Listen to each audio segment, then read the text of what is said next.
Eric, for those who don't know, has one of the biggest board game collections. I want to say 180. I'm starting to collect hats. 180. 180 board games. I feel like I'm at story time and you're... So today, Chris. Yeah. After a turtle passes away, they slurp it out of its exoskeleton, tie a balloon to it, and sail it off into the sky as a... Let's start the show. Hey everyone, how's it going? Welcome back to Until You Make It. My name is Chris. As always, next to me sitting right there, Mr. Michael Yadvish, and our special guest today, none other... Oh, I wrote an introduction for him. Oh, I'm sorry. Go ahead, Mike. Take it away. I want to know what he was going to say. No, he was just going to say your name. You don't know that. Our guest today is known by his friends and distant family as the master of games. Full-time designer and entrepreneur, he, them has drawn inspiration from all the way from Candyland to Hitler. Secret Hitler, that is. He recently launched his first ever board game, and let me tell you, there is nothing boring about it. It is my pleasure to introduce the game master himself. I was there for his birth, Eric Matthew Yadvish. Yeah, I got you. Thank you. It's like a very light, delicate applause. Yeah, welcome to the show, Eric. Yeah. Thanks so much for making the trip down to Helium Turtle Studios. And lovely shirt, by the way. How long was your flight down? Thank you. My flight probably would be like a couple seconds. Yeah, you must be lagged. Yeah. So, Eric, you are the 12th in the North America at Connect 4. What? Right? No. Oh, do we have the wrong Eric? Yeah. Oh, let me check my schedule.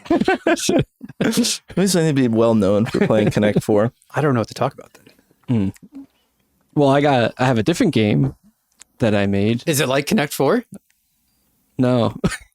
I made a spin-off of Connect 4 called Connect 17. That's a good It's idea. very hard. People are sharper than you would think. Yeah. How did you make how did you make the board an even? Because 17, if it's not 4 by 4, you got to connect. So what's the? I think Connect 4 is like Either connect 17. 6 by 5, 6 by 6. So how do you connect the 17? I'm still working on What's it. the math? But no, for real, folks, Eric, you have delved into the world of entrepreneurship with your latest and greatest game, Mycelium. Tell us a little bit about how Mycelium came about. So basically, I was working in product design with a background in mechanical engineering. And I always designed board games as like a hobby on the side. So like in my downtime or just like on the weekends would like start to playtest stuff. Nothing crazy. Nothing took off very much. But then Abi, my fiance, was doing art and drawing these little mushling creatures. And she just started doing that full time because her job was going to make her go back to the office. And she said, no, this is around the time of COVID. So she started doing that. And I was like, oh, she's getting a lot of traction. I think at the time she only had like maybe 30,000 or like 20,000 followers on Instagram. But I started thinking of ideas with a game involving her characters. I did that while I was still working. And then I decided to pull the trigger and work on it full time for a year, see how it goes, because it would take me about a year to get it on the Kickstarter and see how that goes, and then decide what I'm going to do afterwards. And I'm still doing board games. So Yeah, it works. For sure. I mean, even preliminary to this, what like, I want to say experience. I'm not fucking interviewing you for a job, but like, That's all right. We could try. what like, you decide to make a game, right? Yeah. What other, have you ever done that before? No. Well, this isn't like my first design or anything, but I've never taken a design and tried to like get it on Kickstarter. So what the hell, man? That's fucking insane. Well, I've done a lot of research like over the years. Actually, in my first job, I had like an hour and a half commute. So a lot of the times I'd listen to a podcast that was called the Board Game Design Lab, and it had a lot of like advice on not just designing board games, but also taking your own design and getting it on Kickstarter, being an independent designer or independent publisher. So that helped a lot. There's also just the board game community in general. There's a lot of good resources out there for learning how things work, importing all the boring stuff too. You can find everything. Absolutely. A big help was Stonemeyer Games, the guy who does, Scythe. You've played Scythe. Scythe. He has so many blog posts from he basically did the same thing and did Kickstarter. Now they don't even use Kickstarter because they're so big. What do they do? Not Kickstarter. They just straight up release the game and advertise it. And they just print a bunch of games because they know it will sell. So what do they fund it themselves to get it printed? They just buy it. Yeah, they just manufacture it and it's out there. Well, cool. I was gonna say, so you like Abby. We had Abby on the show when she was around I do 50. like Abby, yes. Right. She's delightful. I think she had somewhere between 50 and 60K followers when she was on the show with us. Yeah. But before that, it was even smaller. Even smaller. Yeah. But you, like her, also quit your full-time job, a full-time salary job. You guys are both on salary, both quit your full-time jobs to pursue your creative endeavors, to pursue your own companies. So like we talked to her about that too. So what is that like? What's the pressure of that? And then how did you, how do you deal with that? And then I know you were living at home at the time. And then how do you? Yeah, I think a big thing is the privilege of being able to stay at home and not have to worry about rent. It's like, I don't need to, because a lot of people in the board game industry, even people who are like pretty successful in the board game industry, can't work full time. They have to do it as their like side gig, or they have another part-time job. Sometimes that part-time job involves the board game industry, but a lot of times it can be something completely different. I know we have friends that we made because we met a lot of people at like the conventions and stuff, and there's another group of guys, the game I backed called Olympia. I know I think they're still they're working part-time, full-time, and it took them a lot longer to get their game on the grounds. Really cool game, but the development process wasn't a year because you can't work on it full-time while you're also doing other stuff. And that's true for a lot of board games too. A lot of independent designers, it takes much longer development cycle because you're basically working on weekends or whenever you can. It's not really a thing you can devote all your time to. So I was able to do that for this game, which was pretty cool. Well, it's also like, I just talking about like working so hard to get things moving. It's the same old thing of working for yourself. You wind up working more than you would if you were working for someone else. But it's kind of always the case because that's the trade-off. You're doing something you actually are passionate about, so you're willing to put that extra time in and willing to make those sacrifices. Yeah. Yeah. Abby worked super hard on the art for this game too, and but we didn't need her. Like, she didn't need to go that hard, but she really wanted it because it's like her art, it's kind of like her game too. So she stayed up a lot late nights working on the artwork for Mycelium. What was because there's a lot of, throughout the process of you prototyping the concept in the game, prototyping the game, all the way to execution and sale and stuff, there's been seems to be a lot of parallels, like creatively in the process. Like when we're making a movie and you're making a game, there seems to be a lot of parallels. But to go back though to the job stuff, what was the point for you that, like, when you were able to take the leap to work on the game full time? Why did you choose at that time to do that? It's a little bit of a pay thing. Well, did you know you were ready? Did you know, I'm now ready? This idea is cooked enough where I did. And I was going to work on it part-time anyway. Even if I did like the direction my job was going more, I probably would have worked on the game part-time, but again, that would have took a lot longer. But I did have a moment where the design started clicking more, whereas normally my other prototypes, the idea that's interesting, I really want to try this, and then you start playtesting it and you're like, that didn't work at all. And then it's kind of a little demoralizing because you're like, I don't think I want to try to salvage that right now. I'm going to move on to something else, which is fine because you'll come back to it eventually if you really like the idea. But this one, right off the bat, I I thought was going to work. So then I just like knew I wanted to keep going with it. I knew like the basic core of the game would work, and I wanted to just keep moving along with it. So it's kind of a combination of both. Also at the time, like Abi was, let's say, blowing up on Instagram, because at that time she went from like maybe 1,000 to like 30,000. I was like, whoa, she's getting a lot of traction really fast. It probably like we have her like star power to feel the game, and if you look at her now, she's make hay while the sun shines. You know, it's like the opportunity comes and you freaking take it. Yeah, and she was also really excited about it too. She liked it helps that she really liked the design initially. So that was a big motivating factor too, that she was like willing to work on it. And not to mention now all the feedback you guys have gotten from the PAX stuff and everything I ever hear about people playing your game is like, it's so much fun. Yeah. He's never played it. Yeah. I've never played it. I still haven't played it. Hasn't seen Dune, hasn't played Mycelium. You know, you guys.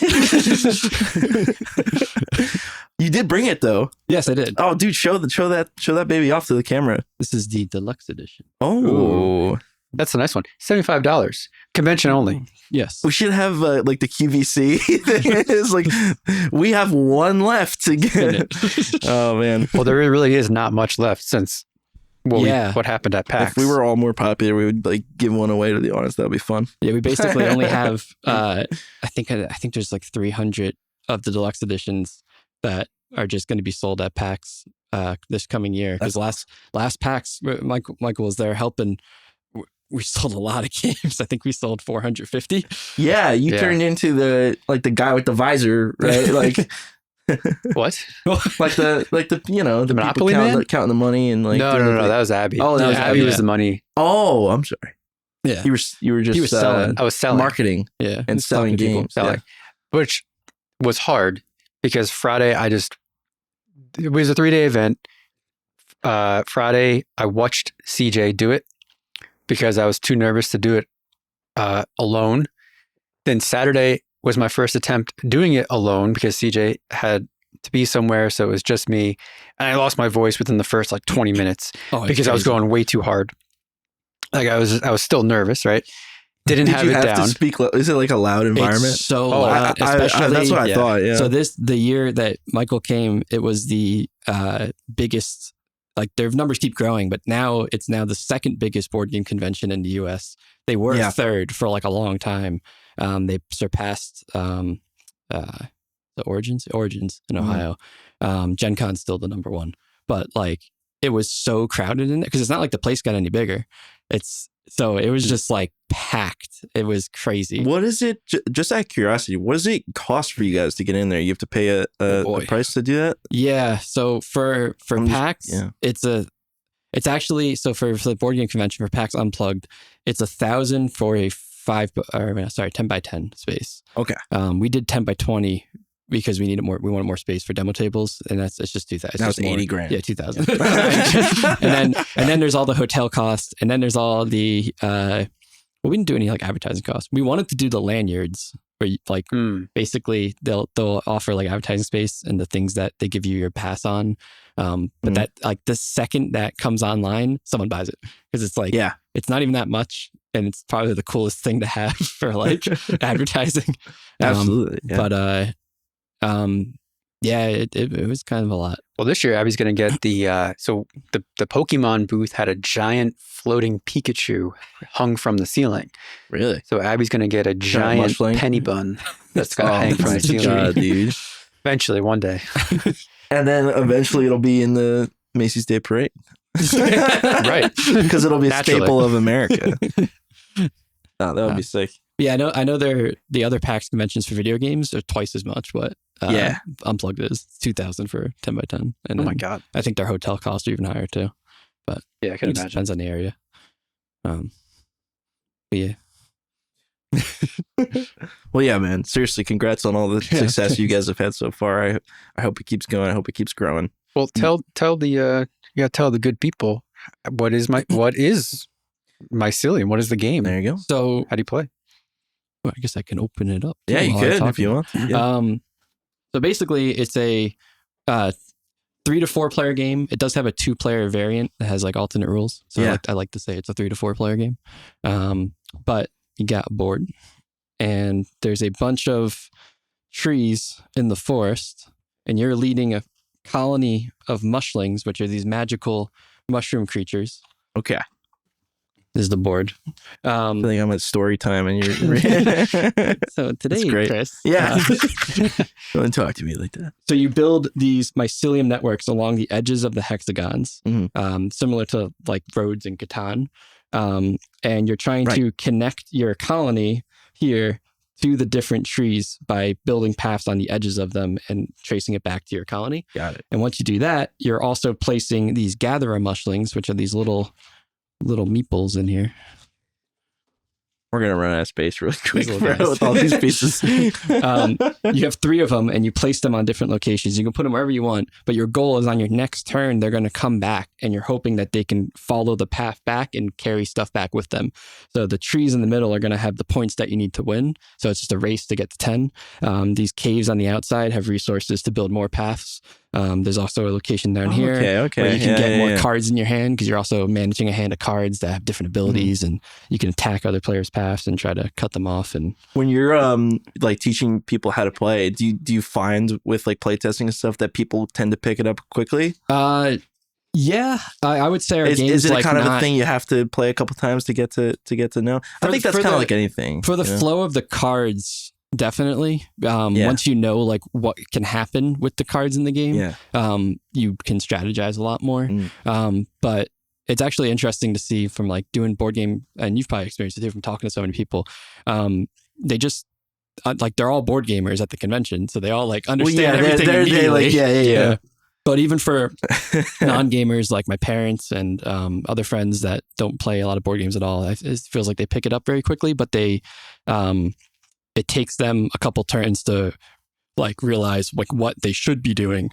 Like they can go through the motions, but then they realize like, oh, that's a good idea to do that. So there was one guy who I was talking to. I don't think I told you this. There was a guy who I was speaking to while he wasn't waiting to get on the playtest table. He was just observing because there was no, like every day we basically booked out the entire 6-hour within like day 20 minutes. Within 20 minutes of the day. Our entire slot for playtesting would be booked till closing. Like you couldn't get on a table. Like it was insane. But there was a guy watching and just spectating. It was either on Sunday or Saturday. I don't remember which day, because Sunday I was a lot more confident in talking about the game. And he was asking me, he was like a board gamer. And he asked me, in his mind, which was a crucial question. I don't remember if he already purchased the game or purchased the game shortly after talking to him, but he asked me, so like someone who's first playing the game versus somebody who has experience playing the game, what is the advantage that person who has experience, like what's like his win ratio over people who have never played the game? What's somebody who, who has experience playing the game? What becomes like the win rate is like, I'm trying to paraphrase this question, but basically what's like the win ratio of like how much of an advantage does he have? And I didn't really think about it. I thought about it a little, somewhat carefully, but then I said I would say about a 50%. It'll come down to like a 50% win ratio of like the person who has experience versus person who doesn't have experience. And I was explaining that the person who has experience can strategize once they get more, like Eric just said, once they get more familiar with the cards and they get more familiar with the nutrient deck, they know what's going to come out. They know what the cards do, and they know how some of the functions of the game work, where the new person is still trying to figure things out. But the game is designed in such a way where there are things can go in the favor of somebody based on either luck or based on some of the things that they can do to manipulate some of those things. And it comes down to like, it's still a 50-50 shot. Like it'd be a 50-50 win ratio. And he loved that answer because he was explaining to me how some board games, if you have played before, you'll have a super high, like there's like a learning curve. And if you do have experience, you'll crush new players, and he hates that. So he liked that. I don't know if that's even accurate. It's like too much skill. I think, I play with people a lot for the first time. Like I'll play with friends I haven't played before, and they'll win and I'll lose. But like, I also, to that point, if you're play a game before and you like really like it and you're teaching, like you're playing with someone who hasn't played before and you're not like giving them advice, I feel like that's kind of a little bit of a dick move. Oh, if you're not helping them. If you're not helping them at all, like you're just letting them struggle through the game while you're like, I know what I'm doing. Like, I feel like that's kind of mean. Hurry up, your turn. Go ahead. Yeah. Aha! Ah! Yeah, exactly. Yeah. you idiot. Like that's pretty bad. Like if someone goes to place like a gather mushing on a place where I know they won't be able to reach on their next turn, I'll be like, well, listen, I know I don't know what your cards are. You might be able to do this, but typically you wouldn't be able to get over there. So that guy's not going to be able to do anything. And like, if you want to move him somewhere else, like that's like, I'll do stuff like that if I'm playing a game or teaching a game for the first time. If someone doesn't do that, I feel like you definitely would have a huge advantage, but at least for the first couple turns. But just be nice to people playing your new game. Like you want them to all be up to speed. Crush them. Crush their spirit. And to make them never want to play again. Yeah, I've played a lot of games where I would say like from obviously I play tested a lot. It feels like I have a little bit of an edge, but I definitely don't like win. Like it's probably what you said about like 50. Yeah. Well, it's 50 if yeah. I mean, it's 4 people, so it could be like right. Yeah. I think that percentage changes. But yeah. Well, when you're so like that, but that also speaks to the like how much effort and thought went into the mechanics of the game and how the game works and all the play testing of the game and how it works. Can you walk us through like the process of prototyping, the process of concept inspiration to prototyping and play testing to like I'm ready to contact a manufacturer who don't know who I am and I've never done that before, and I'm ready to print this game. Okay. So the concept, at least for this one, and everyone's concept comes from different things. Sometimes people design from like theme first, which was the case in this game. Sometimes you design from mechanics first, where like you have a certain mechanic of the game and then you want to get a theme onto that afterwards. This one came from like theme first, but mechanically I wanted it to be, I think it started as I want something similar to Catan, but a deck of cards instead of dice. And then from there, it turned into what it is now, which is kind of not like Catan at all anymore. But it still has that same like roots. And then from prototyping, basically like you start with a lot of like loose components. You got like a board that just has a bunch of hexagons on it. I got cards that are printed on cardstock. I actually use a program called Nandeck, which is like really good for rapidly making changes to cards. It basically makes cards from an Excel spreadsheet. So I can, if I want to rebalance something, change the value of something, I change it on the Excel spreadsheet and I go into Nandeck and I click like a button to update and then I go print and then it prints out that's new cards. It's just really helped a lot. It's good that you switched over to hardstock because when he first made the copy of the game, he was using fabric. And that didn't really work for a hand of cards. He's like fucking pieces of he knitted them all on fabric. It was just they would sag in your hands. They were crochet all the cards. Yeah, but they would just sag in your hands. It was like floppy. They don't shuffle very well. But then we switched to hardstock. It was much better. But yeah, we get. I actually have a 3D printer too that I use for any kind of like component stuff. For all the road pieces, I use the 3D printer. You probably could have bought like wooden road pieces anyway, though. And then like the meeples, I printed them so that instead of being wood, meeple's like a little wooden guy. Like so, like the typical shape is like a guy kind of like T-posing and just legs out. But like people make meeples for like anything. Like some games have it for animals, some games have it for little samurais and anything. You can do anything with the meeples. Ours are like Root is like a war game, bunch of forest critters.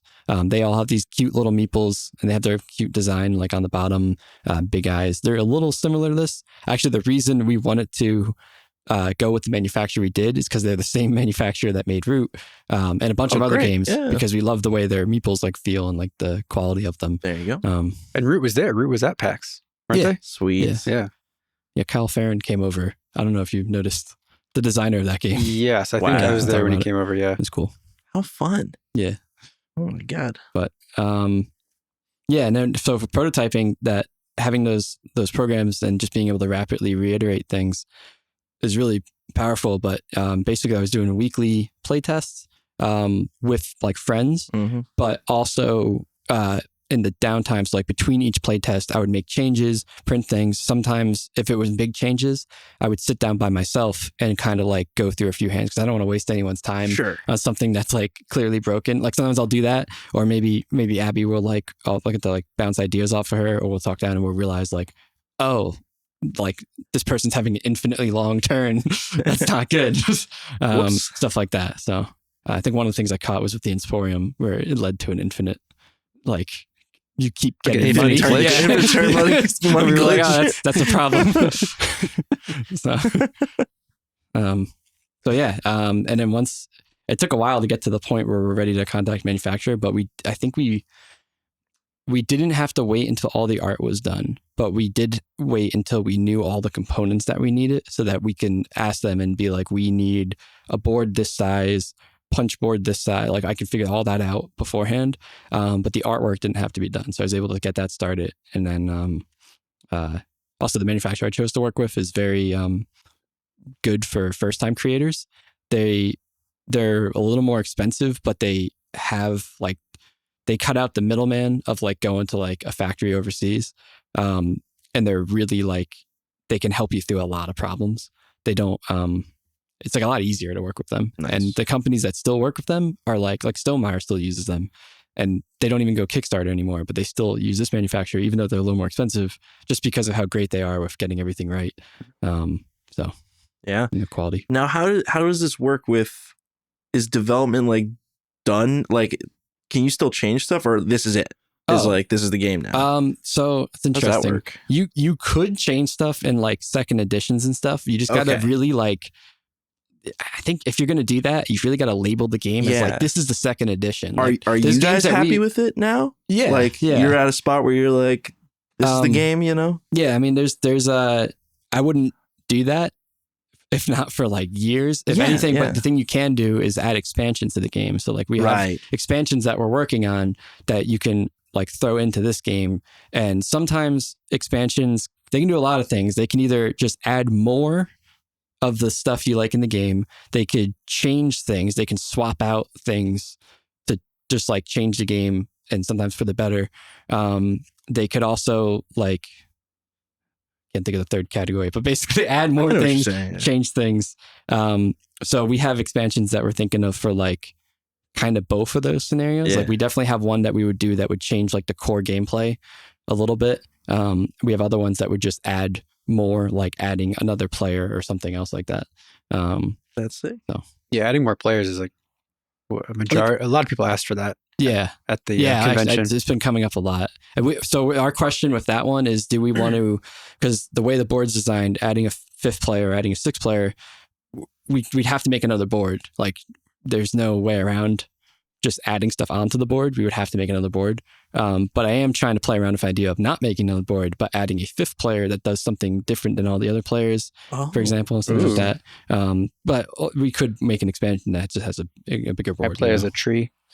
Maybe. One of the trees, and you gotta get my nutrients. Well, because the trees produce nutrients, so I would produce. And you tell them no. No. I will not produce for you. I win. Yeah, I decide when the game is over. I decide I decide when and if I win. Actually, it's not a matter of if. I say when we're done. It's just a matter of when. But yeah, we have expansions that like want to like to like, for example, the nutrient deck in this game determines like where the pace of the game and where the stuff's going to appear.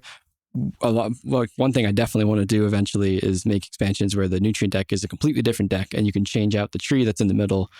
So there's a different deck themed around something else, like one themed around the hero mushlings, which they get underused more than people would probably want. Like they probably really want to see the heroes more, so we can make a nutrient deck that encourages that or adds other wacky mechanics to it. And you can play with that instead of the base game.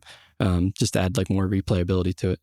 You should add microtransactions skins. Change the skin of the board with a piece of fabric. Goes over the board to change the. It's like cellophane. Well, instead of it's grass, like a blue filter. Yeah, you turn the grass blue instead of green. Charge $10 Costs for it. twice as much as the game to do it.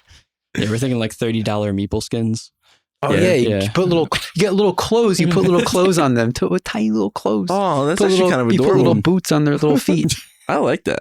You put a little hat. They all have heads. They all have a room for a hat. You understand? They don't have. Do you understand? They don't have. So you understand like that. But How do we stop microtransactions, Eric? how do we stop them? I guess stop buying this- them. Well, someone was watching something about there are restrictions that are being rolled out, but they're like country based. Oh, Like yeah, UK yeah. is restricting some stuff Yeah. with like mobile games, and it's just like I'm sure there's a lot of lobbying that goes into that kind of shit Yeah. because it's all money. Stop buying. It just comes down to the consumer. The consumer has to stop. They're not going to make. They're only making them because we buy them. It's all yeah. They wouldn't do it unless we were buying them. So it's up to us. But it's also like I was saying I buy like $600. it's a small Right, you're percentage. the- yeah, you're part of the- yeah. you're I the bought maybe problem. $6,000 in COD Wait, you skins. COD skins? Oh my god, it's like $20 a I skin. have every You skin. spent $6 Yeah. grand. I have every skin. Yeah. Every skin. You only have one at a time. You can though, only, know that. you can only equip once at a time. I like seeing them all. I like just going in my Before every inventory and match, just scrolls. I like just knowing that I have them. A collector. Yeah, I think no matter how much we don't buy them, though, it doesn't matter because Yeah, it's a small percent of people that spend Right. like a lot of Which money those on it. people, that's who we're talking to. They're not going to stop. No, they have a problem. Right? Remember when Like you. sports betting wasn't a thing? Like it was only like 5 years was ago where you ille- couldn't bet it was on illegal. sports. It's so funny. And now it's like they're the biggest sponsors of like every Everything. freaking show, every podcast you see is like all the sports books. Yeah, It's crazy, dude. it's crazy. It's- Gambling. Yeah, people love it. Turns out. Gross. I'm trying to go to. I still have to book my flight to Vegas in like 3 or 4 weeks now for NAB. Oh, you're going? I think I'm gonna go. Yeah, What's it for? it's called the National Association of Broadcasters. I think is the acronym. That's cool. A bunch of camera companies and well, it's not just camera companies. It's like everything to do with audio, video, and like industry. No matter what the industry is, they're all come out there and they do seminars. They do a lot of networking, and so it's a good place to meet people and things like that. So That's cool. Josh and Ryan went last year and they loved it. Got to talk to a lot of cool people, a lot of YouTube people going, things like that. Just a big old event in Vegas. So Cool. Have you been to Vegas before? I have. We went out there when Ryan actually moved to LA. That was one of our stops on the drive okay. out there. So Cool. we didn't stay there too long. It was just a night, I think. But so go back. I think it's like 3 days or 3 or 4 days or something like that. Cool.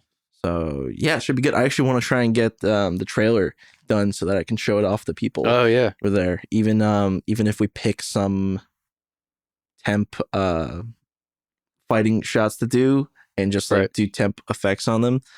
And like I really want to like show people this is what I'm working on. So We just get an Exodus booth. I wonder how much it is to get a yeah. 5x5 there. It's just Exodus. It's just the only thing that we show. That would be cool. Not really. I don't think you should do it. No, I think it's a bad idea. It's not a good idea.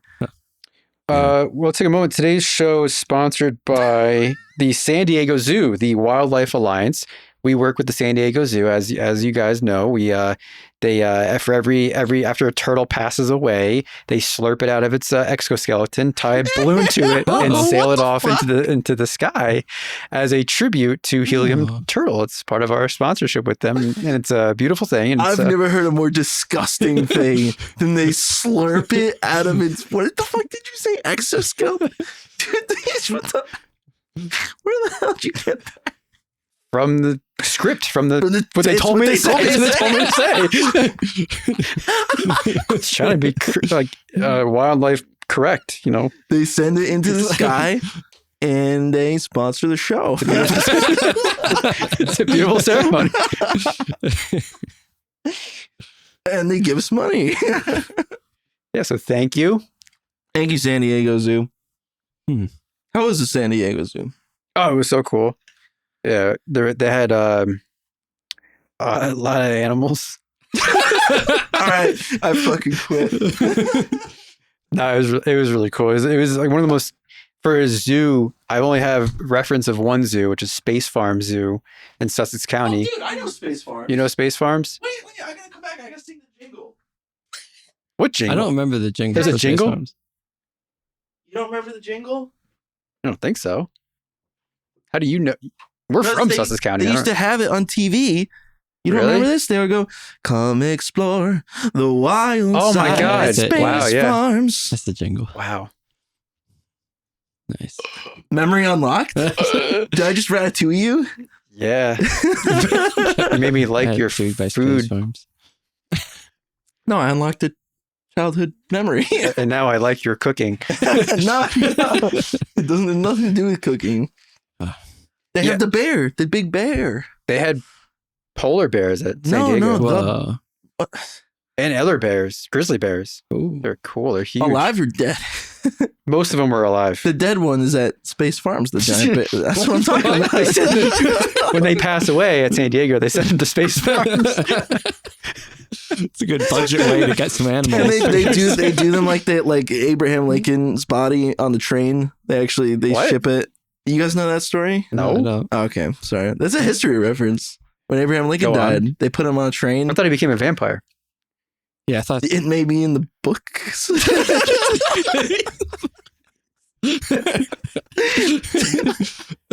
They put his body on a train and then what? They shipped it fucking somewhere, but along the way, people would stop and just look at him. I guess. Open casket? I don't know what they would do. That's just what happened. They put him on a train, and people were like, "There he goes." It's open casket on a train. Guy got shot in the back of the They head. did. Oh, he did get shot in the back. Yeah, he got shot in the back of the head. His face must have like. Am I thinking of some? Maybe I'm thinking of a different president. I thought it was Lincoln. So it must have been closed then. It must. Yeah, Yeah. probably put I him would- on like the outside of the train. tie in the Mad Max.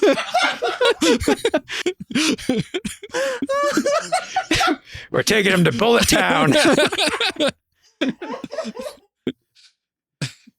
Oh my god, that's so good. No, Morton Joe. Give us back Lincoln. He's already dead. He's already deceased. Holy shit, that's fucking good. So that's what they do with the bears Right. Oh. Yeah. when they ship them across the country. You can ride across the country on a train, right? You can. There is so, one, yeah. a couple I think we looked- trains that do that. Me and Jackie looked into it because it seemed like a fun idea to train across the country. It's like a land cruise. Because, like, you know Yeah, how cruises right. take you to like different islands? So it's like Yeah. the train Yeah, they got takes you water- to different like They got water cities. slides and On the train. Yeah. Well, no, they'd That'd be be cool. landslide. It'd be a landslide. oh right, landslide.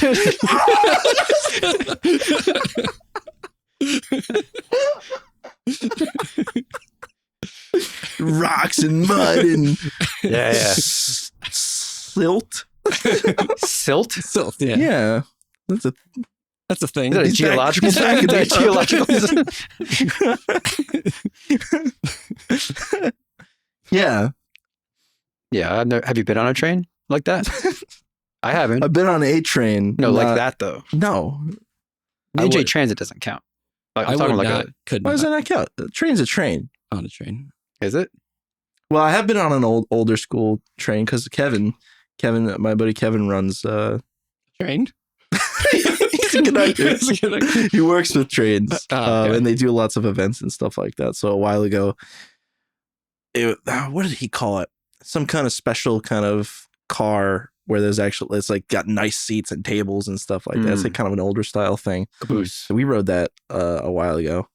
I don't know. Kevin was actually popped in the chat before. I wonder if he's still here. Kevin, what if you're still here? What was that kind of train that we rode in forever ago? and we all. Why was that awkward? There was somebody's ex-girlfriend was there. I think I remember it being like slightly awkward. Like coincidentally, oh, on and the somebody train? brought a football, and we all made fun of them. What? Yeah, Tommy Wiseau? Kevin will remember what I'm talking about if he's in the chat. Anyway, Let's go check out this train, and someone brought a football. yes.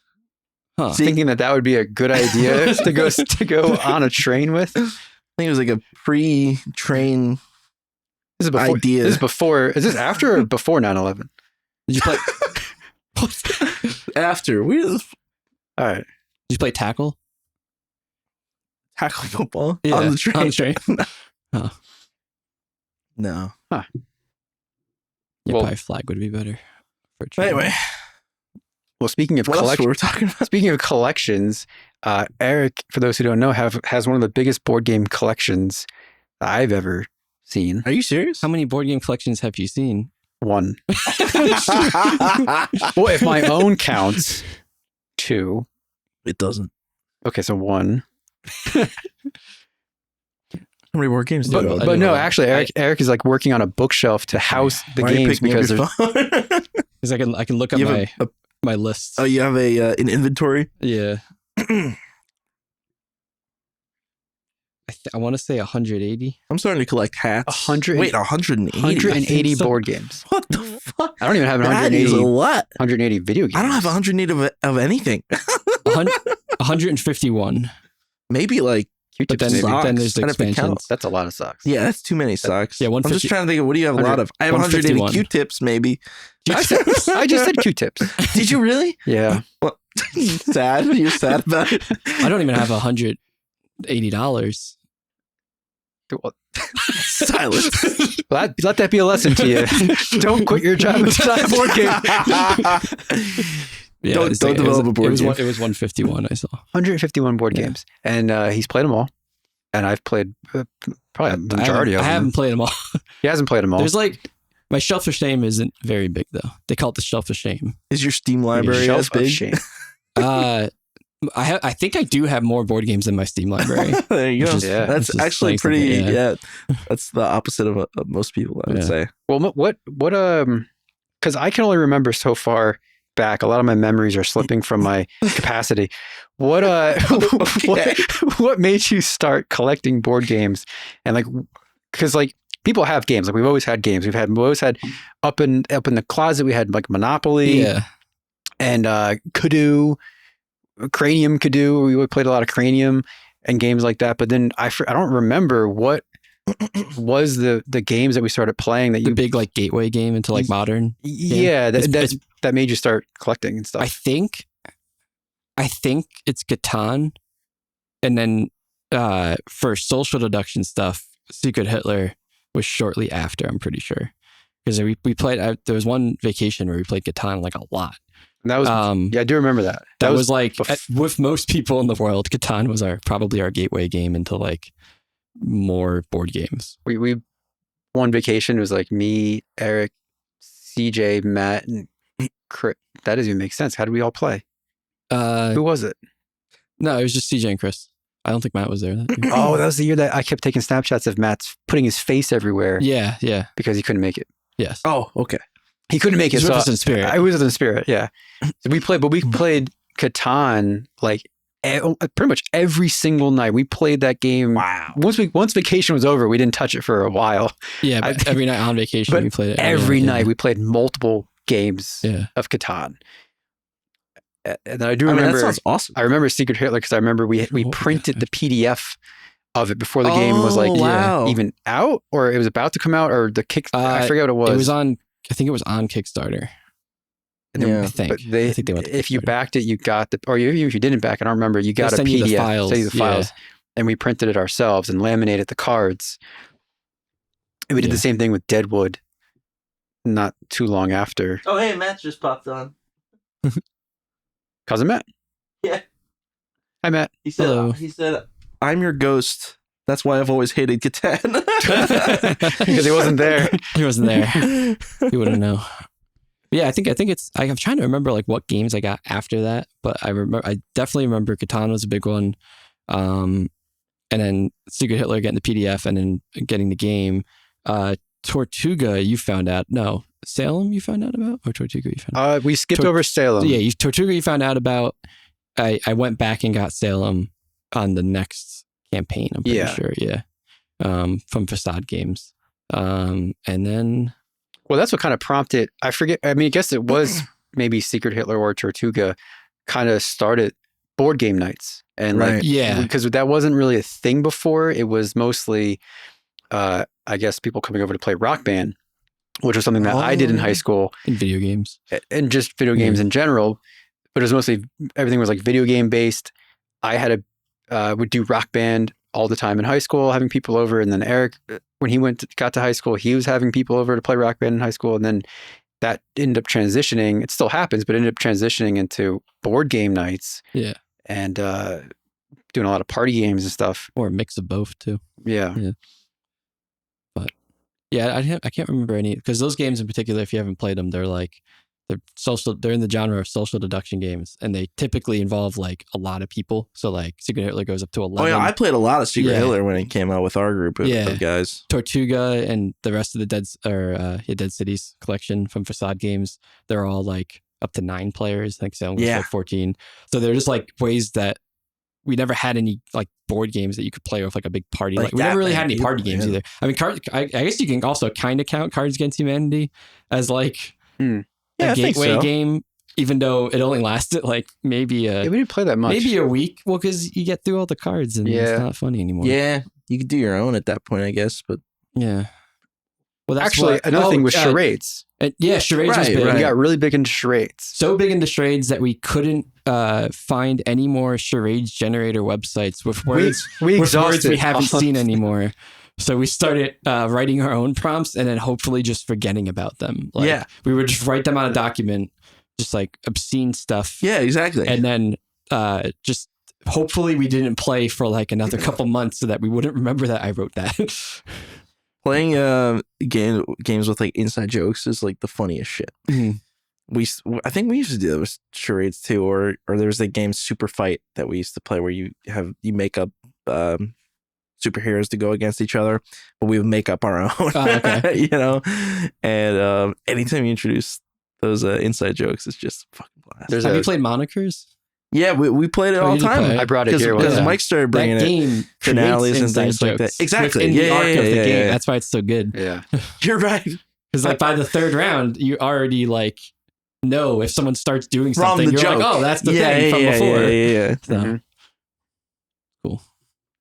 Yeah. There you go. I was like, well, the importance of what I was saying is that it's an important thing, and I guess in Eric's life that he did, because that's where I met his fiance for the first time. Yeah, it's true. We were playing board games. One Night Ultimate Werewolf. Which she told that story on the show. Aw. You remember? Yeah, Michael was a werewolf, but every time he was a werewolf, he would dramatically transform in the night phase when everyone has their eyes closed. He would turn into a werewolf. I'm very familiar with the sound. He's done it a couple times in my life. And then you wake up and you're like, oh, gee. I wonder who the werewolf is. Could literally be any one of us. I still hear it in my head. Could be any one of us. Yeah. But Abby sat right next to me. Yeah. Yeah. That wasn't the thing. We got that game pretty early too. Yeah. But what about out of all those games? Oh man. What are the games that, like, I don't know, what are your favorite games? What are the games that inspire you? Not necessarily to make a board game, but what are the games that you love that you would recommend to people, or that games that you just love? I feel like I jump around genres a lot, but I think on my highest ranked game, at least on Board Game Geek, is probably The Crew. The Crew? Yeah. Have I played that? I don't know if you have, actually. It's the co-op one. It's a trick-taking game. But it's co-op. What? It's really good. Trick-taking. Trick-taking? We played Spades or Hearts. It's basically like, it's real simple, but it's basically like you play of 2 of hearts. The suit is set to 2, and someone plays a higher 2, like of hearts. They win the trick, and they like take the cards. That's like the basic old card games, but this one's a co-op version of that, with some like weird twist, and you can't communicate. You have like very limited communication. Okay. So it's really confusing the first time you play. So I always recommend, like we played with CJ, and we didn't do this, but now I've learned to always talk out loud through like a tutorial game first. Because even just giving him a warm-up game, he walked away from it going, the fuck did we just do? Like, what? Yeah. I don't even know what we did because no one said anything, and he doesn't know if he's doing the right thing or not. But basically, like, everyone gets an idea in their head of like, this is what we need to do for this person to win that card. Right. And everyone ends up having a different like vision in their mind of what they have to do because they only see their own cards. And it just, the tensions it's really good. It's a good one. It's really quick too. Also, recently, I don't know if I told you about it, but you and Jackie might like them. We just got the Consulting Detective Sherlock Holmes mystery games with Abi. They're really cool for like 2 people. I wouldn't really recommend doing it with like more than 3 people. Is that you versus the board? No, it's weird. It's almost like it's almost like reading a book, but you decide your turn, your action is let's go investigate, like let's go to this place. And then you flip to a book to see if that place is in there. And then that uses one of your leads. Like and you're trying to use you're trying to use the least leads as possible to get the most information and solve the case. Oh, sounds cool. It's really cool, but they're really neat because it's like they have false leads for everything. Like they have a lot of like, there's like a random murder going on that they keep bringing up, and we're like, we don't care about that. And then the questions at the end were like, what happened to that guy? And I was, what? We didn't know we were supposed to know about that. It was like a bonus question. It's pretty cool. She likes Star Realms a lot. We play Jackie. when we sit down to play something quick. We usually play Star Realms. The deck building craze. Have you played a lot of Lethal, Eric? Because I've been playing so much Lethal Company. Oh, Lethal Company? Yeah. I did play a lot when it came out. I haven't got back into it in a while. I know they had the update with I think they added mimics. And I played a couple games after they added that, but never encountered them. Yeah, it slowly rolls out updates, obviously, because it's just that like one developer or whatever. Yeah. But the mod community is like insane. Oh, yeah. I don't know if you saw the Skinwalker mod. Oh, no. My God. We were talking about playing mod at Lethal Company at some point. Definitely throw that one on because what it does is it uses player voice data at random to sub in the monster sounds, so monsters can sound like players, right? And it will literally take something somebody said and throw it on one of the monsters so that you think it's a player. And when you're alone in the dark in a dungeon and someone calls out and says, hey, what's going on or whatever, you're like, is that really you? Phasmophobia has ghosts that do that too. Oh, there you go. Really it's really it's such a fun mechanic. Yeah, it's good. Yeah, and the procs chat in that is just fucking hilarious. It's so funny. It's so funny when you're being the giants grabbing you, and I'm being grabbed, but I'm on the walk. I'm done at that point. Like I'm dead, but I'm still alive. So I grab my walkie-talkie. I'm just going, and then just the reaction of everyone, like after you die, I'm just like, let's leave. The best is hearing someone's voice cut out, like over the walkie. Yeah. Chris? Or a couple of times I'll fall into the water from like running away from bees, and I'll be drowning, but I'll be like going, yeah, your voice actually get. Eric's drowning again. Yeah, that game came out of nowhere, man. Yeah. That was a sensation for that like 3 weeks or something like that. But I haven't played it yet. I've been playing. You've probably seen me playing, but Equilateral as a deck building game. Yeah, I've been seeing you play that. It's really good. It's good. It's a game on Steam. Super addicting. I have a game that Eric doesn't have from a movie that Chris hasn't seen. Oh yeah, it's Dune. He's got Dune Imperium. I have Dune Imperium, number 7 in the world. When I bought it. Yeah, no, it's if anything, it might be going up because of the movie. They just got most popular. Oh man, our live stream ended. What? I think there might be a cap on Instagram. Oh, that ring a bell? That would make sense. I think there might be. But YouTube's still going? I think so. Yeah. Oh, okay. I wonder when they cut out. Fuck them. Yeah, YouTube's still going. What was the game? Sorry.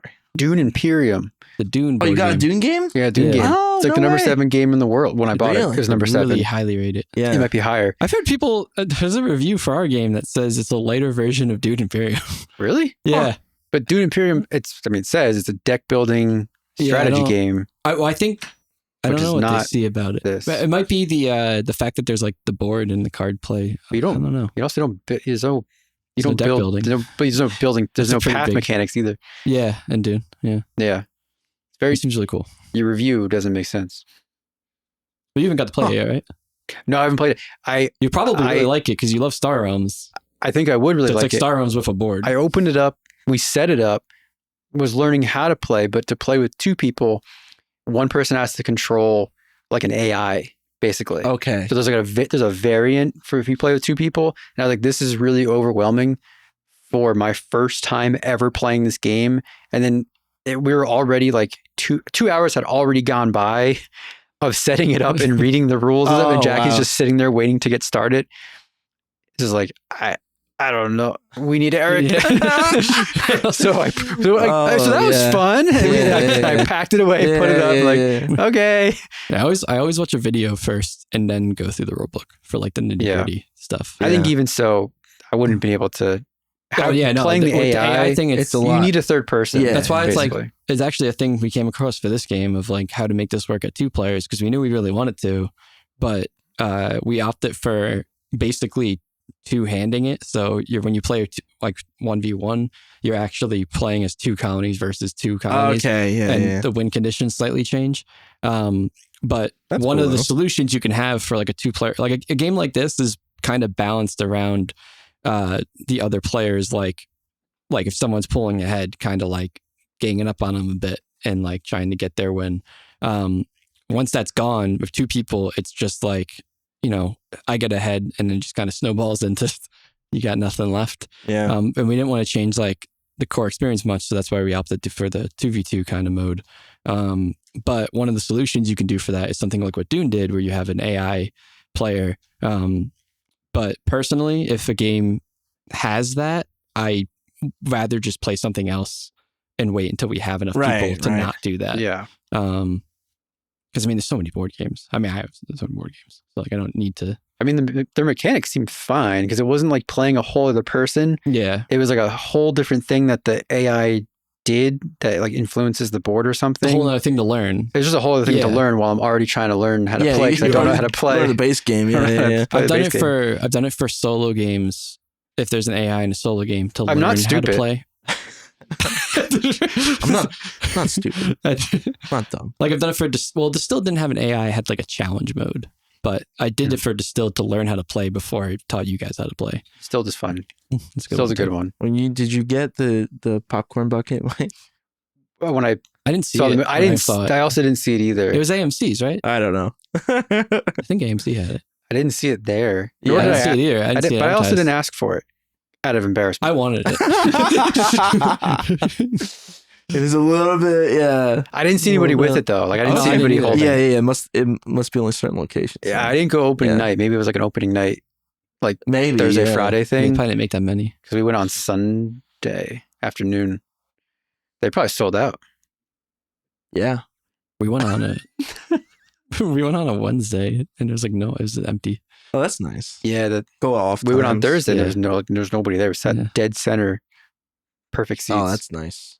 It's always funny Yeah. when the theater's like that empty, but like you're in the middle and everyone else is also the only other people there. Everyone's just clamped everyone's around you. in So the like middle. it's the best seats. Do you like to rate movies when you see them, Eric? Great Or movies. do you have like a personal scorecard in your head of I'm kind re- of like, I'm really bad at picking my favorite things. gotcha. Same with like Yeah. same goes for board games too. But I think for the year at least I do. So I'd say it's probably Yeah. movie of the mid-March. It's only been 3 months. It's only been 3 It's the months. best movie this whole Best year. movie this whole year. I can pretty confidently say. Yeah. Well, that's what Mike probably is. Oh, would so say, right? far, I haven't been. I think it's my first movie I've been to this year. Yeah, When else it came would out? be mine too. I Yeah, haven't seen Yeah, a lot. I don't think. What theater did you wind up going to? Was it the Rockaway? it was Rockaway. Yeah, yeah, twice, which is good. They're Dolby's. Yeah, it's nice over there. Good. The chairs are getting old. The chairs were peeling Peeling. and kind of gross. Yeah. Really? So I will say that. Oh, Well reclined though. Mine Peeling. And mine- gross. mine didn't. My Oh, yours feet didn't? my feet didn't go all the way. It Oh, only that went stinks. halfway and stopped. okay. Well, that's something. That takes points off the experience. Not the movie. Yeah, you can't feel like you're riding the dune worm if your legs aren't all the way up. Such an amazing scene. It It really does. It shakes the entire time. It's so cool. That's It's so much fun. But Chris wants me to rate. He wants us to rate the movie on a scale of 1 to I don't want 100. you. I'm He just wants One us to to 100? I never said I want. I'm just curious. You start at 100. Oh my Man. god! And then you deduct a point for every blemish. I feel like you take, Every blemish? Yeah. Okay. You take everything I say so literally. It was just an idea. It's not like a formal scale yet. You know. No, he won't. But I was just saying won't. because Natalie has a hard time rating movies out of 10. So I said, what if I make it harder? Okay. Well, it feels like it's easier. What if it's one out of 100? Because I feel like people have a better scale for that. Plus, it gives you, those little in betwens. I'm around like an 89, 90 I Yeah. think I would say about the when I same. minus my points. Yeah. There's definitely some scenes. What did you think? Based off the market. There's some scenes that you could tell that they were cut or deleted, because like the pacing's really fast, Yeah. and like there's things that like they show up in a different way than they just saw them leave. So you're like, oh, there probably was a whole thing that happened that got cut. Interesting. Took you out of it a little bit, maybe. A little bit. But When I you think know the small overall, things like that, it's I think like, it's oh. overall a good thing that It's it's when like you- moving that yeah. fast. But Yeah, it is yeah. just a little odd to see like leave on I a know what you worm, mean. come in a plane. Yeah. If you think about it, You're like, what happened? yeah. If you think Is she about it too flying? much, You'll know when you see Okay. it. Now I'm gonna get my eyes peeled. yeah, just like don't think about it. But the pacing is good. The momentum is really good. That's yeah. Yeah. Obviously, It that's seemed like paramount. yeah. Yeah. It seemed like an editing thing, It seemed more important to have that there. Gotta have the flow. right? But if the movie was a half hour longer, I wouldn't have minded whatsoever. Right. It's What's it not that come I in at? felt the movie. I think it's 250. 250. Yeah, almost 3 250. hours. Wow. It's not that I felt the movie was too long, but I was just like, I thought at any moment it would be over, and then more cool things happened. Oh yeah, Like I felt yeah. like, well, that's enough. Well, that's good. Enough things happened. That could be the end of the movie, and then it didn't. And I was like, oh, cool. I was Sweet. like, oh, well, surely they're gonna cut before this part, and then they didn't, and they keep Yeah. going. So like, I thought I was gonna get cliffhangered for some reason. I don't know why. it still kind of did. Well, that's what kind of people said about the first one. The So first one maybe was you just. had that in your head a little bit. Yeah, I did feel Oh that wait, hang on. with the first one. Did it stop? I think his camera died. No Oh worries. yeah, I'm not on there anymore. Oh, no battery. That's okay. I'm just a voice now. I'm trying to play tennis tomorrow. Ooh, when was the last time you I played got those tennis? fresh balls I gave It would you. have been last year. Yeah, you gave me I have a whole bushel of balls now. Bushel of balls. Yeah, I think that's what you call it. Chris's bushel of balls. They're all the yellow. Huh. Client paid for. Yeah. Yeah, client paid for them. What? They asked me last minute, like right before I was going to do this shoot in Brooklyn. They said the studio requires C-stands to have tennis balls on them to not scratch the hardwood floors. And I was like, I don't have that. So I just overnighted them on Amazon. You buy a bunch But then of- I got yeah. too many. So but I just expensed them. But I don't play tennis, but he does. Yeah. Hmm. No, I played last year. If you played quite a Yeah. lot last year. I feel like I don't see tennis balls on the bottom of chairs anymore. Well, it's because we're not in middle school. That's probably it. Well, now that I think about it, yeah. That's I mean, probably I'm it. around middle school. When's the last time you picked up chalk? When was the last time you went to middle school? Dude, I always hated chalk. I cannot stand Chalk? I cannot stand the sound of like it doesn't even have to squeak, but just the normal sound of chalk on a or chalkboard. Like yeah. on a I can't do it. Yeah, What, it's street just sound. chalk? Street chalk, Doesn't make a sound. same but the lesser degree. You just don't like the Yeah. feel of it either. The feel, the Yeah, it doesn't the taste good either. taste, the What about Tums? oh, like the chalky tongue. I don't mind those. No, don't waste the Tums. You write the Tums on them. You don't waste the Yeah. Tums. The Tums are good for drawing. Yeah. That's not real. It's a Charlie reference. Oh, is it really? Yeah. Of new season? No. It's back when he was a painter. Oh, I don't When he remember was that line. when he was doing the Yeah, the art gallery stuff. God, what's the name? Yeah. Oh, the name of the He's character? doing a Greco Oh, thing. he's doing Greco. Yeah. I don't remember that. Yeah, he's drawing with he's But yeah. eating chalk while Mm. he's drawing. because he doesn't want to draw Yeah. the chalk. You don't want to waste the chalk. Waste good chalk. Yeah, when we switched to whiteboards, dude, I would never look back. Well, now they have If I saw a chalkboard- smart boards now. Walk out of that room. Yeah, what's the current technology? My sister would probably know. I wonder how, because smartboards used to be actual They shit. still use a lot Like of they would not whiteboards. work well.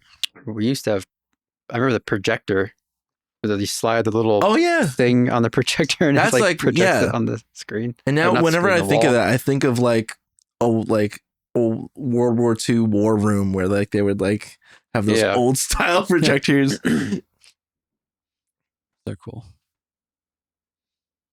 Why were we talking about that? Tennis Yeah. balls. Tennis Oh, balls. tennis balls. Did you want to play a game, Chris? No. Am I This is saying- kind of like the opportunity to do it. Yeah, We haven't played what we haven't played a game in a didn't while. I say that there was a game that I had that was good that we didn't do? Or like a new game? Do you remember what I was saying? I think I had something queued up for Daniel and then we didn't do it Oh, because we never- ran out of time. you never told me what it was. Yeah, I don't think I did. Maybe it was karaoke. Karaoke. Me and Daniel love singing. Ah, So well, maybe it was like name that tune or something like that. Name that tune, but the other person's singing. Yeah. I mean, Eric plays Rock Band. You could still play that There game. you go. What were the old games we used to do? We used to do either a lightning round or Oh, do lightning round. We did that with Abby. we haven't. Oh, that's true. We did do that with Abby, and we haven't done fair. it since then. Right. Oh, okay. Was it? It must have been a disaster then. Do you know what lightning round is? I don't remember. It is where I look up a series of random questions on the internet, Mhm. and you have to answer with the first thing that comes to your mind. Okay. Very simple. Creates a lot of hilarity. You gotta do it as quickly as Because possible. Mike's Okay. really good at it because he does that normally. He doesn't think about what he says. Right. I don't think Yeah. that's how I normally operate. He does it all the time. Yeah. So it really is to his advantage. Okay. And then I decide who wins no matter what. Yeah. So, All right. Yeah, he decides when and if you win. Oh, okay. well, I mean, we switch off and stuff like that too. Okay. But yeah, I'm down to do a game. Sure. I'm sending a 7-minute long voice message to my mom. It's been going in my pocket. That's This is good. the She'll first get question. she'll get all the records at the first question. What's on the message? What's on the message? Talk for 7 minutes. You think Is you this can- the game? do you Is it, think are you we can going? Do you think you can recount the exact conversation we just had for the past 7 minutes? No, absolutely not. So I got these tennis balls for Tennis balls. Yeah, that's how it I'm starts. playing tennis tomorrow. I got these tennis balls. Oh, the balls I gave company. you. Yeah, The company paid for them. them. I just got I overnighted them on Amazon, so I had a bunch of them. I don't play tennis, but I know he does. So he took them.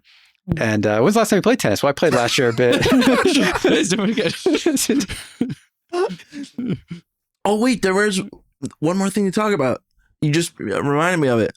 Which part of Yeah. that? I have no idea because That was everything we just That's said. everything we just said. I'm not sure how much this is going to mean to you, Eric, or if you heard about this. Okay. But the news, the Nikon news, there's big camera news right now. That means a Okay. lot to Eric, actually. Nikon is acquiring Red, the camera manufacturer. The color. They They bought a lot of people. Very, That's- very controversial. that's People didn't huge know you could news. do it. Yeah. No other cameras can have red. they're going after blue next. That's probably why the Dune scene was in black and white. Didn't have any red. Nobody- Nikon bought the red. As easy of a joke as that is, I haven't seen that anywhere yet. So maybe we're the first ones to make that joke. But no, for real, it's caught everyone by surprise. And when I started breaking it down, I was like, oh, it actually really does make sense, both like for their cameras, but also like I was like, oh, how did they manage to buy Red? And it's like Red isn't really as big as you think compared to Nikon, who sells not only lenses, consumer-based cameras all over the freaking world, whereas Red is kind of just relegated to cinema, which is like way smaller. And you look at their annual what they make or whatever, and it's like Nikon's huge compared to Red. So it was no problem for them to give them a hefty offer.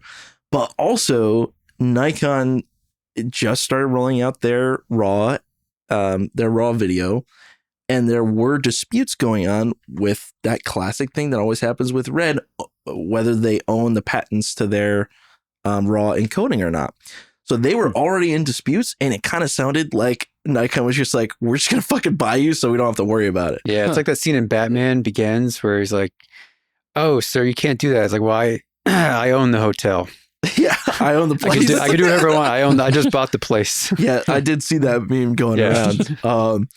But yeah, it's like the biggest thing that's happened in the industry in a while in terms of like acquiring shit. So I think it's gonna shake shit up.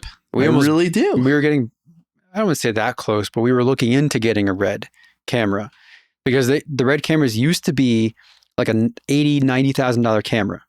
And then every year, every development cycle, not every year, but every development cycle, they come out a new camera, new gear.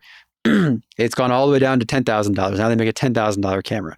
So like they can't compete with the higher. They can't compete with like Arri and the Arri Alexa. So they keep going down to like compete with these like prosumer stuff. And the product, they have like slow manufacturing times. The product isn't always like super reliable. They've been on their own, like an independent camera company, basically. So it was kind of only a matter of time because I don't even know what the next iteration of a Red camera was going to be. An $8,000 model, like where they just keep losing money on cameras. So it was only a matter of time before like somebody with Sony, like Canon, somebody was going to buy them up.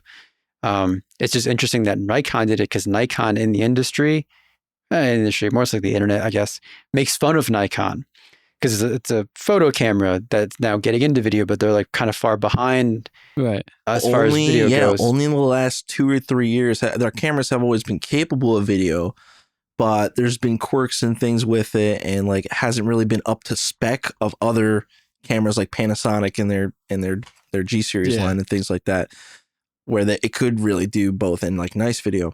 So Nikon basically lately over the past couple of years said, screw that, we're going hard on video, and they have been. And what's funny is Ryan and I have kind of been on the forefront of that because we work for the PR company that does all Nikon stuff. So it's like, I've made the ads for the last couple cameras where they started to push video, and that was the direction they wanted to take the ads. Is like, we want to be seen as people's go-to for video now, whereas it just really hasn't been that way for the last 10 years. Yeah. So they're really trying to change the direction, and that proves it. They're like, we're buying a cinema camera manufacturer. Yeah, it's awesome. And they're going to, who knows what they're going to do with it, So yeah. It's really shaking shit up. I'm excited. Yeah, I'm excited. And I hope I get to keep making ads because I was like, I get to see what comes out first. So we'll see. I'm excited to see what they do with the proprietary tech of the Red code, which is the raw codec that shoots. Was it 16-bit raw? It's like it was like Red's proprietary format of how they shoot raw, and but they would always keep it to themselves. They never license it out. Like no one can use this but us. And now that Nikon has it, they have the opportunity, if they wanted to license it out. Yeah. To license it out to Sony or something. So many unknowns right now with how it's going to change things. It's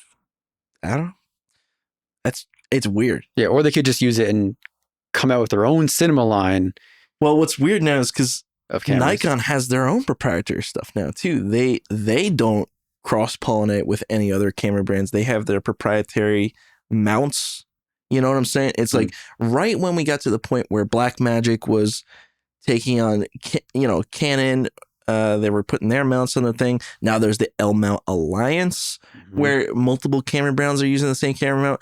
Now you have Nikon acquiring Red, but they could choose to be a stickler about this whole thing and it's just another shakeup. Yeah, they could change all the reds, the new reds to be Z mount, which is the Nikon Exactly.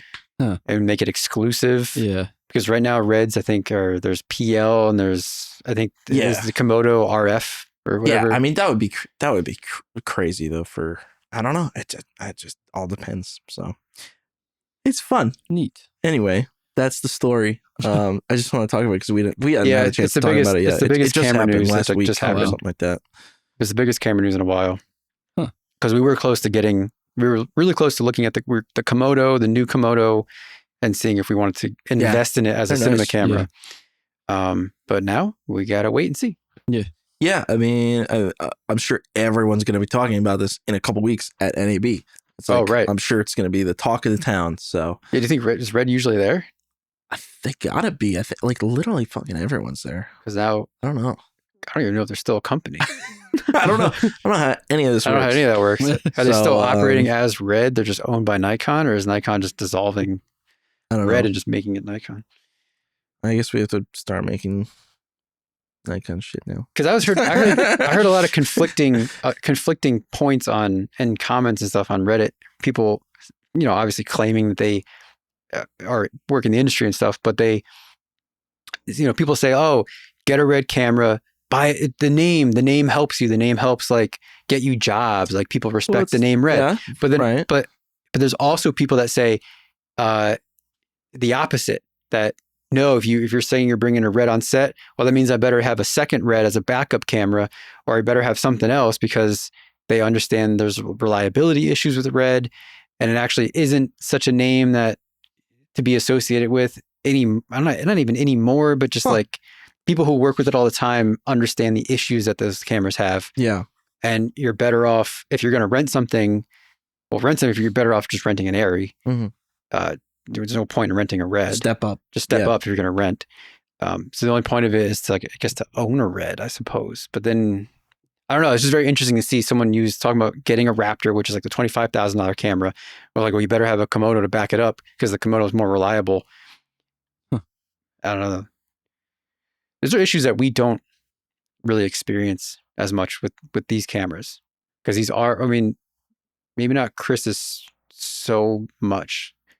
This guy, What?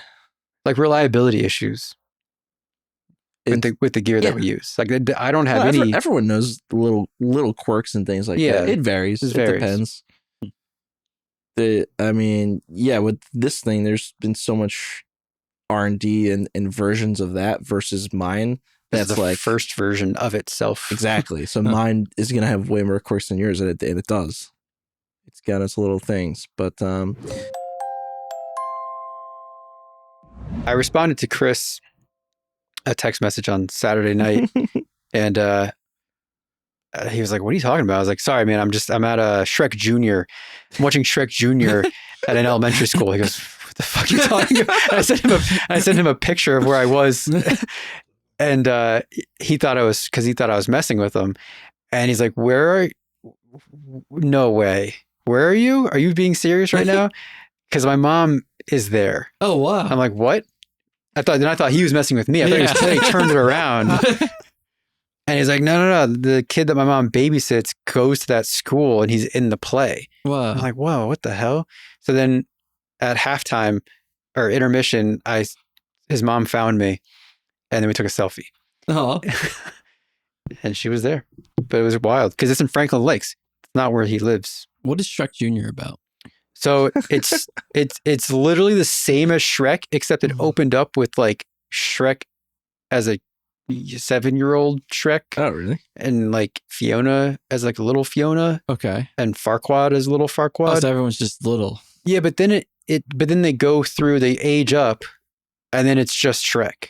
Oh, like the first movie? Yeah, and it's just the whole first movie. So it's Shrek Jr. and Shrek. In the musical? And I guess because they're kids. Is it a musical? Yeah, it was a musical. Do they sing All Star?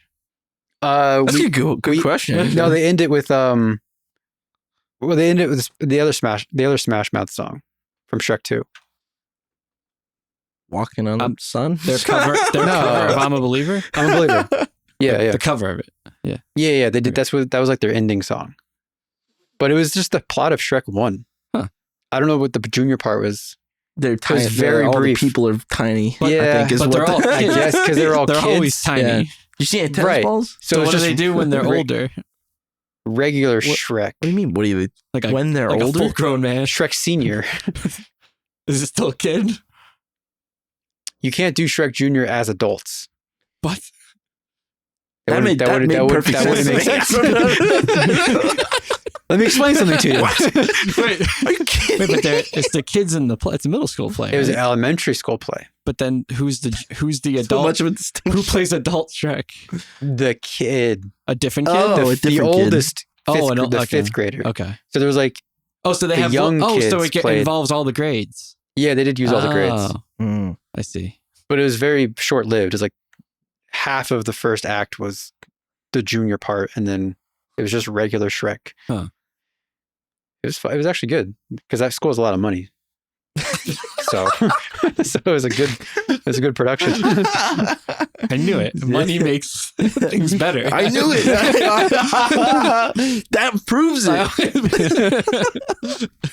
Well, we never had anything like that I went to Catholic school, so my yeah, I class always had forget my about class that. had 30 people. We never had anything like that. I wanted to be a mouse in one of the Christmas plays. Christmas plays is the only thing kind of plays musicals that we did. They didn't let me Yeah. be the mouse. You weren't good I had enough. to ring the bell. That seems like more I had a- work. It's like, Upgrade or Oh, downgrade? no, it's a one bell, and I had to wait for my cue to go. ding. I didn't think it was multiple bells. What was the role of the mouse? It had like actual parts. Oh, headlines. Yeah. Did you talk like a mouse? How did you audition for it? I didn't get to audition. I just wanted to be it, and they said no. They just took one look at you and said no. they look you up and down. Not good enough to be a rat. I had speech problems too. So Oh. that might have been why. But Dude, dude, you're playing as a rat. I mean, I Didn't had speech talk. problems Wait, too. I can actually. Oh, I can play this through the thing. We had a. I was in this thing called area band in like middle school, where you audition for it, and it's like all schools around the area come to form a band. Right. I'm with you. We did this song, and I forget what placement I got the audition, but for one song I got like they're like, you're on triangle, and I was like, fuck, I don't want to fucking do triangle. The triangle part was fucking rad. It was. And wait, let me see if I can play it. I remember the name of the song because I was like, this is a vibe.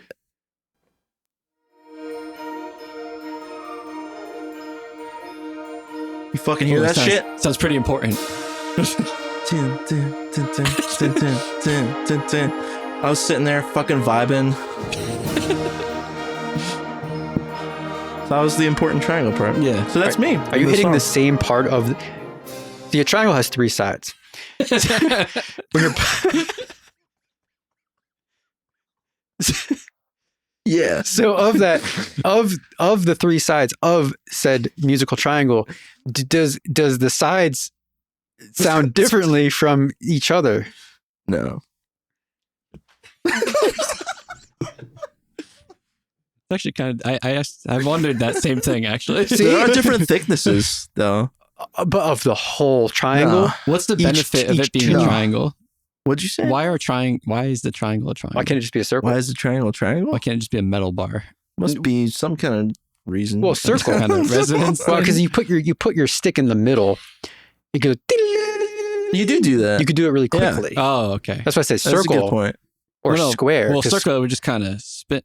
Yeah, With the triangle, it would Right, hit so it dings. something. and any more sides than that would be just decreasing that efficiency of How the number often of are you sides going you to can be hit. hitting triangles that fast? You heard him. You heard it. That wasn't that fast. How? What do you? No. I mean, I could. Yeah. You can just like. Yeah. At the end of the, Well, of you the don't- song, you go on the inside. Oh, okay. you know. Ding, Ah. ding, you can't really do a sound effect of it. I see. Yeah, it's kind of I see. But are they solid? Are they solid or are they hollow? Like, can they be different thicknesses Triangles? to change It's the just different thicknesses sound? for pitch. Yeah, thicker steel is a deeper.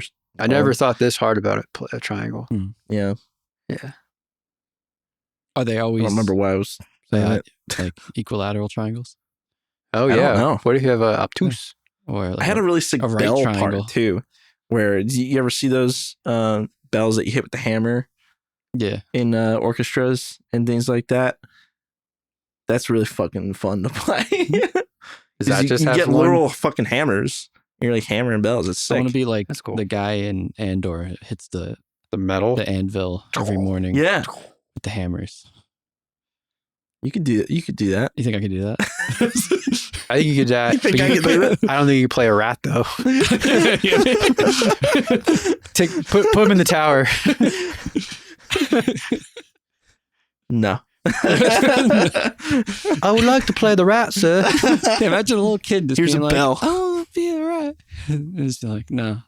Well, maybe your Maybe you can be the bell. your speach problem was so bad It was that they, probably really they didn't bad. understand what I you don't wanted to play. I didn't even tell them what I wanted. You thought you said rat. They were like, "Oh, he wants to play the bell." Oh, the bell. Okay. All right. No one really asks to play the bell, but I guess we'll let him do what he wants to do. Like that's the only play I've been in. That's the only let's play start I've the been in, game. but I didn't do anything back in Christmas plays. I'd hide in the back and pretend to sing. I didn't. Oh, I got You you. know? I got you. Right. Yeah. Wasn't. We're gonna jump into 100 questions for dads and daughters. What? I like it. I like the topic. I like the. Okay. It makes sense. You don't like it? No, I like it. I don't think he likes it. I'm a dad. He will. He's a dog dad. I'm a dog dad. Oh well, there you go. Take everything in the perspective of that. Yeah. Are you a daughter? Uh, It's not doing what you want. Oh, there it is. Yeah, that's a little more upbeat. You like that? I like that. that's good. Nice and low. A little higher. You didn't change it. There you go. I saw you listening so intensely. All right. Remember, this is a lightning round. Fastest answer you can. Okay. Create the most, the first thing that comes to your mind. I'll try. We'll start with Eric. Start with our guest here. How did you feel when you first found out you were going to be a father? Excited.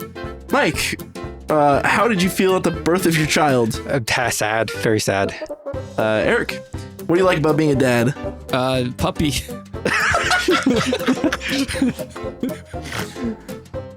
Mike, what do you teach your children about love? That everyone can have it. That's a good answer. Eric, describe your relationship with your father.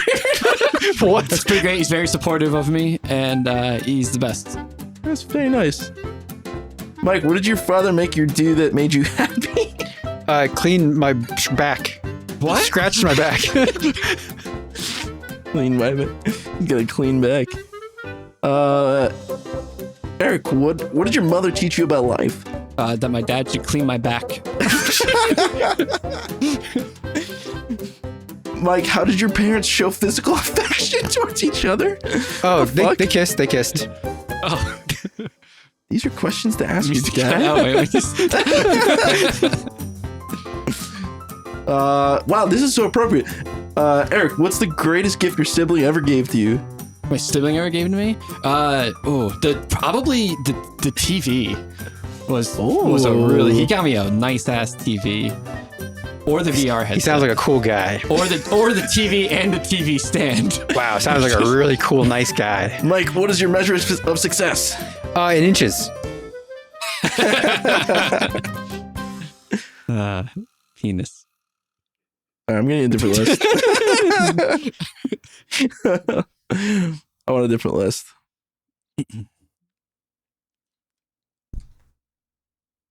There's no next song, apparently. Okay, there it goes. Okay, All right. I like it. I'm vibing. Reminds me to of the San Diego Zoo. Reminds me of those turtles. They got slurped out of their exoskeletons. it. Okay, I like this list. More All right, we're gonna monkey go more music. general. We're gonna go more general. I'm turning it down a little bit. I can't fucking focus. The point. Eric, Yeah. what's your favorite sandwich and where did you eat it? Favorite sandwich. It's probably a French dip from this place in Pennsylvania that was next to the Mushroom Festival. Mike, what is your favorite place on earth? Home. Eric, what's your He's very happy at home. one item of clothing you couldn't live without? A t-shirt. You could save a material from a fire. What would it be? A material? Silk. A material thing. All Why of would they silk phrase is in it the like fire that? right now. Well, if we had a factory of fabric and I had to save one of them, it'd be silk. Eric, what's your favorite quote? My favorite quote? Yeah, come on. Do better. Yeah. That's a good quote. But who said that? I think Gandhi said that. Andy said that. What's your favorite color? Purple. It's not. What's your biggest regret? Biggest regret. Not getting the role as the mouse in the play. His life would have changed. What does your dream life look like? Ooh, fast car.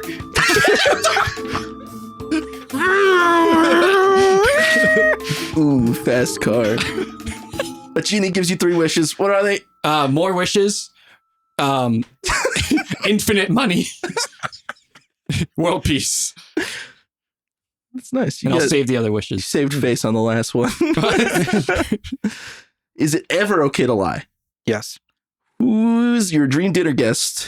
My dream what? Dinner guest. Dinner guest? Yeah, Oh, I think it's a theater guest. that too. Oh, dinner guest. Michael comes over and cooks food. So that's When pretty other nice. people do things for me. You mean dinner host? No, he comes over but cooks the food. How did you meet your parent? No. I was What? How did your parents meet? high school. Great question. I don't actually know the details. Cooking class. Met in cooking class. It was cooking class? Yes. All right. We're going to do these last couple really, really fast. Okay. And then I decide who wins. Okay. All right. No, we need come on. The music slowed down. Ooh. Whoa. Oh. That That was just a transition. Oh.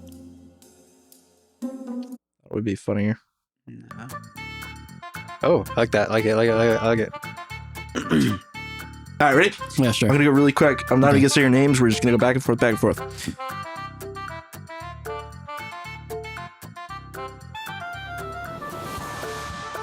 What did teachers used to say about you?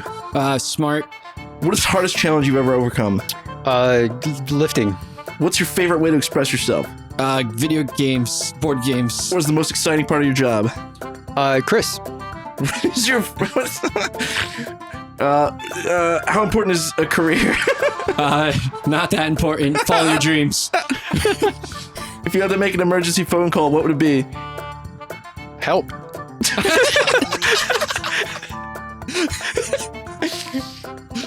What? How do you do you believe in love? Yeah.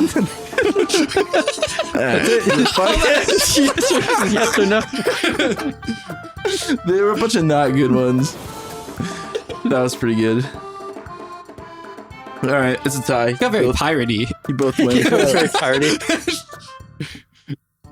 Oh, I thought I was just gonna stop. Ooh. Feels like I'm at a mini golf course that's pirate themed. Yeah, it does. It feels like we're playing a mini golf Specifically game mini right golf now. though. Like it's too happy to be regular pirate music. This is mini golf pirate music. Have you ever gotten a hole in one mini golf? In mini golf, yeah. Have you ever gotten a hole in one? Yeah, definitely. Yeah. Have you not? No, I have. It's what are the chances that like most people I think have. Yeah. Yeah. I think it's pretty. So Unless you what does don't that play mini what does that golf. mean? What do you mean? What does that mean? I don't know. I feel like it'd be a harder thing to do, but it's not, No. right? That's in the hole. Do you think it's harder to get a hole in one in mini golf or a strike in bowling? I say harder? Yeah. Mini golf. Definitely mini the golf. mini golf. Mini golf is harder? Yeah, people. Yeah. Okay, I mean, that's fair. Yeah, just yeah, based on the fact that people don't go to mini golf courses, get hole in ones every 9 time. hole in ones. But they on a do 9. go to bowling and they get strikes. Wait. I thought you said golfing was harder? Harder. Yeah. Oh, I'm sorry. Oh, okay. So people, I don't know. I feel like there's an argument for both. You think a guy would show up to a mini golf, a 9-hole, your standard 9-hole mini golf course with obstacles, mind you, up and down hills, barriers, windmill, and Every walk hole. in there and get 9 straight hole in ones? I think the average person. No, not 9 straight. A hole in one. Yeah, but hole in you can one. walk up to a bowling alley and bowl a 300, which is 10 frames of strikes. No, you can't. No, not the average person. So you're I'm saying saying any person. no skills at all? I'm saying the average person. I think for the average person, I don't know. I'm on the fence. I would still Do you say think? bowling. Do you think dumb? Well, I think dumb Do you think luck that- would play into bowling more than golf. I don't know. I think in mini golf there are a lot of opportunities for luck to come in your favor more often than bowling. For the average person, I don't know. Some of the holes in a mini golf course have like a par. Some like a give them high to you, par. but there's some that are like pretty close to like. Well, Here's a hole one. Some do give them to you where it has like it slopes down into a pipe and then the pipe shoots out into the hole and just like goes. Which in also the hole. has randomness, as we know. Yeah. You guys want to play rounds, right? Go get a quick many quick ones? 9 and quick 18.